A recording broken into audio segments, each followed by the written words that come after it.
this reminded me two examples. I will begin with that.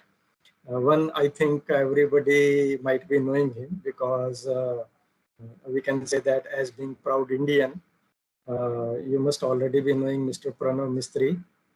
He's very famous for his experiment on sixth sense technology, in which some of the sensors he developed that you don't need a camera if you want to take a picture, have those sensors in it, and if you just focus somewhere and click with your fingers, it will take the photograph, and then that can be pasted on any surface. That was his immediate. I think he's the youngest professor at MIT or I don't know, like that.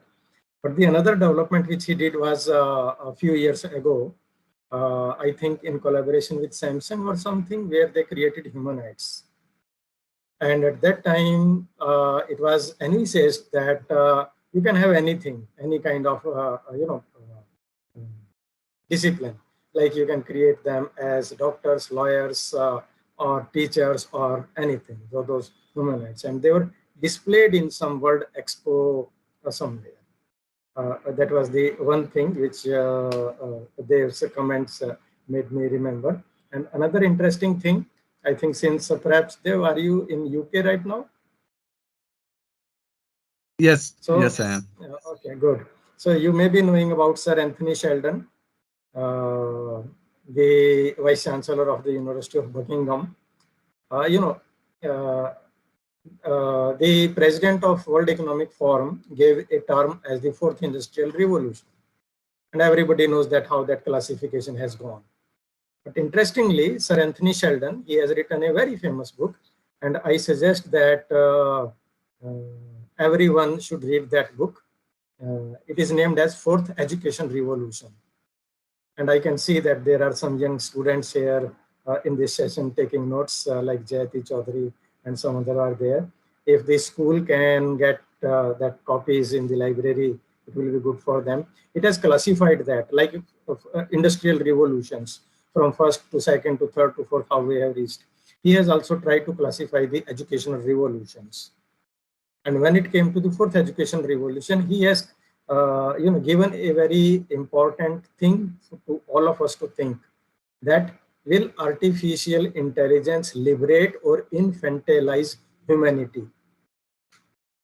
That is the crux of the book. In fact, he wrote that first book, and later on, with only they brought out during the pandemic times, in the COVID times, when everything went online. They came up with a new edition of that book.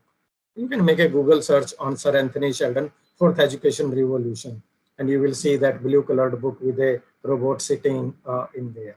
So that is the focus is there again on taking care of humanity in this age of artificial intelligence. And I'll just post a link in the chat box. In fact, we are editing a research issue on responsible AI in education. It is by the Frontiers, I think, let me see. So that will, you can have a look at that, and then I'll share it in the chat box once I, go with that. And perhaps, this field of artificial intelligence in education, as we know that it has undergone significant developments over the last few decades. And with the help of these AI technologies, which simulate human intelligence to make inferences or predictions, these systems, they are used to automate different tasks like personalized instructions in education, classroom monitoring, assignment correction, grading, student modeling, at-risk prediction, among many other things. So the purpose here is to assist educational policy makers in making right decisions. But when these paradigm shifts, which are being made possible with artificial intelligence, there is another thing which is emerging, is to pay attention to the theory, to the implementation, and to the pedagogy, while adhering to the ethical principles, considering the issue of privacy, well-being, emotional safety, like that. So AI is increasingly supporting high consequence human decisions. And these things, they are, being taken very seriously. Perhaps we can recall the very recent developments with the European Union. In fact, they became the first jurisdiction to take a definitive steps towards regulating AI. And perhaps this year, somewhere in June, the European Parliament approved the rules proposed to the government for the fast evolving. These rules they called the EU AI Act, and means perhaps it has already become the law or something. So this legislation, it puts a strict penalty on service providers, which can go up to 6% of its total worldwide annual turnover.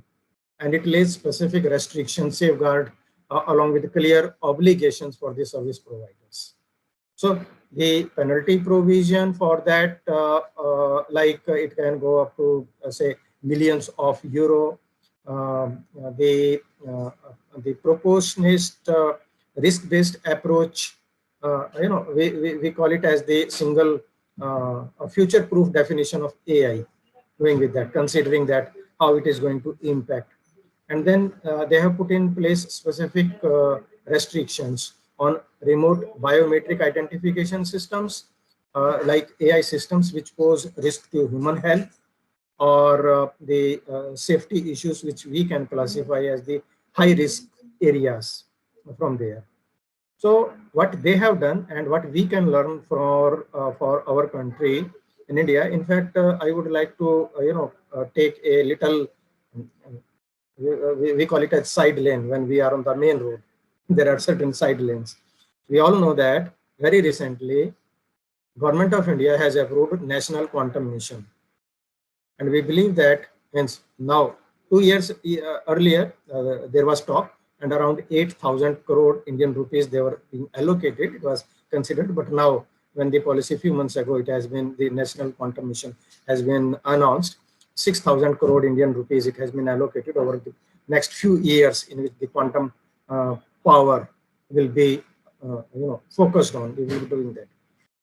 And you must already be knowing, those who have little knowledge of computers, is that the quantum computers, they work differently than the classical computing. And it is believed that once these quantum computers they are put in place, we start using them, the normal kind of security features, the RSA algorithms and other whatever currently we consider them as the strongest algorithms, etc.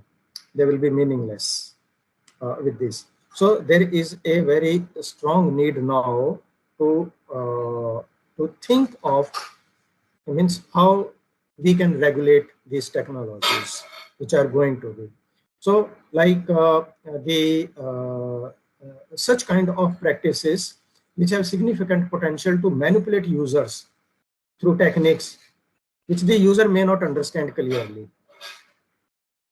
Every day. It's very funny thing. It's a matter of cybersecurity, but let me tell it. What a new kind of scam is going on currently in our country, that a person will receive a message on their WhatsApp asking them for some kind of a paid job, and will tell them to join Telegram group because it is easy through Telegram group. And then when they click on that, they will do some job, and then they will ask to pay. And there are many news I know in the newspaper where people, they have lost from thousands up to lakhs of rupees during that, because they don't understand. The point here is that when they don't understand the technology, they're vulnerable, prone to be duped, and this technology makes it. Then another thing is that need to regulate those systems which exploit children, disabled people, in a way that their behavior is distorted and they may face psychological or physical harm. And particularly, you see, there have been news about, this is a very famous news about metaverse. There is this person, she is CEO of a very important company. And this news came, I think, last year in the news. She says that as soon as she entered the metaverse, she was raped. In that virtual environment. Those things. So those means how these vulnerable groups. And then very serious thing here is for regulation is the AI-based profiling, which results in social scoring of individuals I think you may be knowing that perhaps China was the first country in the world to have a social index for its citizens. And the social index is something like profiling all the citizens that who are safe and who are dangerous. And you have the technology of computer vision, broadly classified thing to understand to a common person the applications of AI. Broadly speaking, there are three areas: prediction. These AI systems, they are wonderful in making predictions. You can, and very accurate. The second is NLP, natural language processing, and the third is computer vision, to make the system to identify an object, that this is a pen and it is not a knife, like those kind of things. So here they also have created a social index on the basis of which the citizens, they are classified.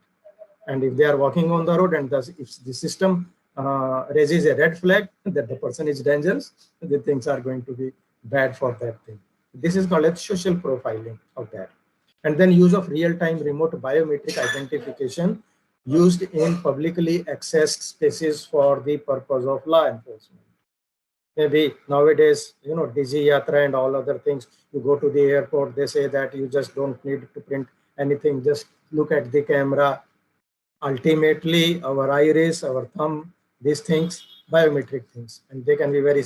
Even there were allegations that the Aadhaar data, our Aadhaar number, Aadhaar card number, means it was stolen, or the people, they could not keep it safe. There were news in that, although denial came immediately, but then the danger is still there on there. And then imitation of humans by AI without disclosure on how it can be applied to particular in our country where the digital divide is already there.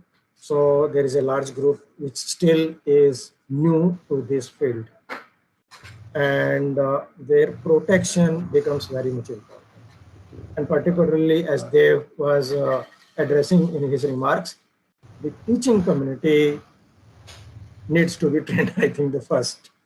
Because somehow, if you see the development of education technology, right from the older days of when we used to have that overhead projector, means that transparent sheets we used to write and then project it on. From there, then came the radio, then came television and other things. Whenever, believe you me, whenever any technology comes, the immediate industries to take the benefit of are maybe health sector, maybe transport, maybe communication. The education is the last one to take the benefit of that. To see any field, any kind of development, even including artificial intelligence. Very late, CBSE has woken up and they have included from class 8 to 12 the syllabus that teach AI to all, because we don't have the manual. So these things, they need to be considered as a policy matter for our. So Okay. thank you so much. Yes, thank